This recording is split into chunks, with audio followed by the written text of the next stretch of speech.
Before we end the show today, I didn't want to start the show with this stuff because we kind of trafficked in homophobia and those sort of social issues on yesterday's program at the start. So we're going to reverse course here and end the show with them. All right. Received an email about everybody saw the post, right, about the two girls that got engaged at the Ottawa game over the weekend. Really, really wonderful, adorable moment. Senators fan, Leafs fan, they get engaged between periods. It's become a viral video, very, very popular post. Most of the feedback, I mean, if I had to put a percentage on it, I'd say probably about 80% has been very, very positive, with 20% being, I don't want to see this sort of thing, or just dropping by to make a snide comment. Todd Reynolds is the vice president of Uptown Sports Management. You might remember Todd Reynolds from such controversies as Sean Avery for gay marriage in New York State. Right. Todd is the guy who chimed in and had a brief moment of fame. Todd emailed me about the post regarding the two women that were engaged in Ottawa, saying, I was forwarded your article by one of my clients who couldn't believe the manner in which you reported the lesbian, air quotes, marriage proposal that took place between periods at a recent Senators game.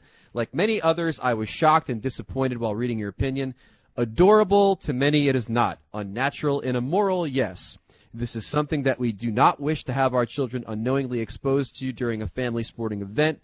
Further, it is not wonderful and appropriate, but rather sad and inappropriate to promote homosexuality in any corner of our society, let alone a hockey game. Progressive thinking, just because it is a current culture trend or fad, doesn't constitute progress. Finally, you state, there is a lot to be proud of, ... In this case, there is much to lament regarding this incident and your assessment of it. Homosexual marriage is a highly divisive moral issue in our society that the Sens should not be endorsing unless they are wishing to alienate their fans. Now, I wrote back to him, and I guess I might as well read my response here because we've read his email, so just balance it out. I wrote to Mr. Reynolds, the cheering and genuine display of love between two human beings with equal protection under the law must have made your eyes and ears burn, sir. When I heard it and saw it, however, it reminded me that your myopic, selective interpretation of God's word is fading into the cacophony of other bigotry that our society has kicked dirt over in the last century. Love is adorable, hatred is not.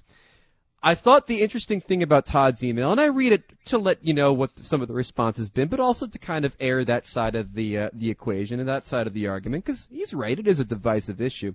I thought the interesting thing about Reynolds' bit, though, Marek, was the notion that the Ottawa Senators, despite the reaction within the arena, which was overwhelmingly positive, may be alienating their fans by allowing two women to get engaged on the ice during a game. And I said to myself, you know what? Todd Reynolds knows a bit about alienating people with views, doesn't he? In politics, doesn't he? The last time he did this, when he went on after Sean Avery stood up for the rights of homosexuals to be wed, he lost a number of clients. Like, he lost a number of key clients. And while players like Mike Fisher and Chris Neal and Kyle Clifford and Andrew Desjardins chose to stay with the Todd Reynolds group, he did lose some players and some names that everybody knows, although stuff like this doesn't really get publicized very much.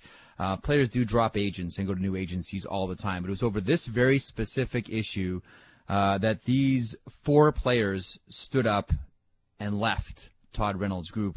And they are Dustin Jeffrey, Andrew Brunette, Carlo Koliakovo, and Cody McCormick.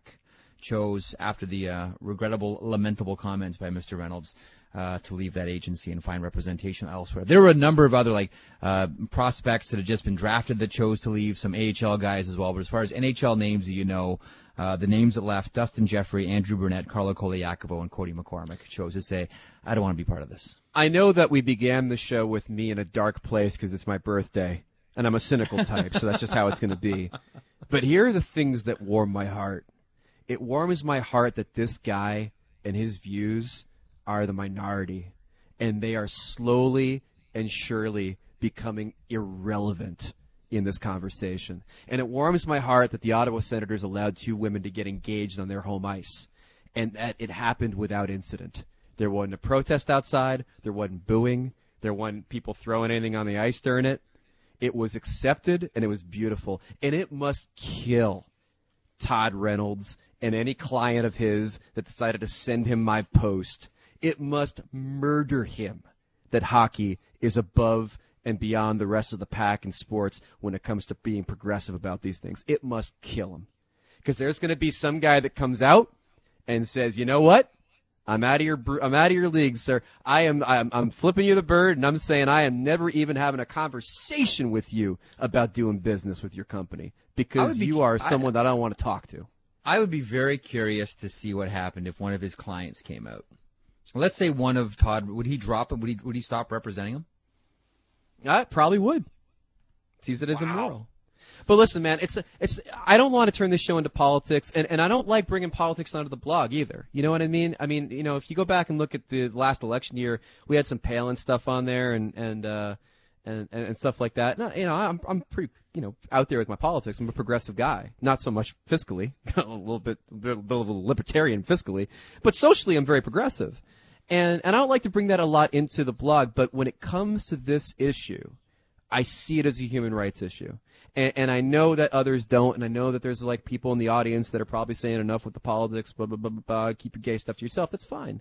Because I know that it comes down to it being a human rights issue in some cases versus a religious issue, and I get that and I understand, and I honor the fact that Todd Reynolds interprets his faith and what his faith tells him that way.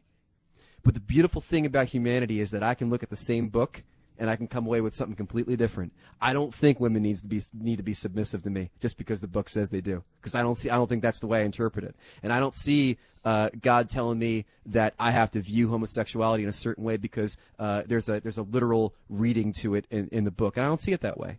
I see it as an issue of human rights, and I see it as an issue of love, and I think what happened this weekend is beautiful. And Todd can have his opinion, others can have their opinion. I don't see it the same way, and if you see that as politics creeping into this show or creeping into this blog, so be it. But I see it as defending a human right. Happy birthday, Wish.